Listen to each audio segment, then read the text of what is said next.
السلام علیکم۔ ایک باپ 4 بچوں کے ساتھ ٹرین میں سوار ہوا، ایک سیٹ پر خاموشی سے بیٹھ گیا اور کھڑکی سے باہر دیکھنے لگا۔ اور وہ بچے تو آفت کے پر کالے تھے۔ انہوں نے ٹرین چلتے ہی آسمان سر پر اٹھا لیا۔ کوئی اوپر کی سیٹوں پر چڑھ رہا ہے تو کوئی دوسروں کی سامان کو چھیڑ چھاڑ کر رہا ہے۔ کوئی چچا میاں کی ٹوپی اتار کر بھاگ رہا ہے تو کوئی چیخ چیخ کر سر پر آسمان اٹھا رہا ہے۔ مسافر سخت غصے میں ہے۔ کیسا باپ ہے یہ، نہ انہیں چپ کرواتا ہے اور نہ انہیں کچھ کہتا ہے، اور کسی کی نظر میں انتہائی نکما ہے۔ بالآخر ایک صاحب تنگ آ کر اٹھتے ہیں اور باپ کے پاس جا کر غصے سے کہتے ہیں،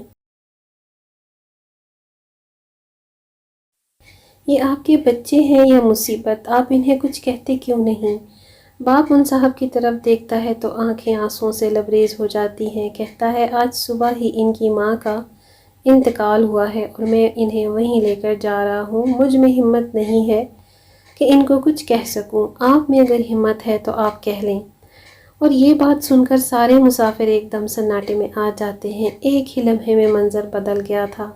اب وہ شرارتی بچے سب کو پیارے لگنے لگ جاتے ہیں۔ کوئی انہیں پیار کر رہا ہے تو کوئی ہمدردی سے انہیں دیکھ رہا ہے۔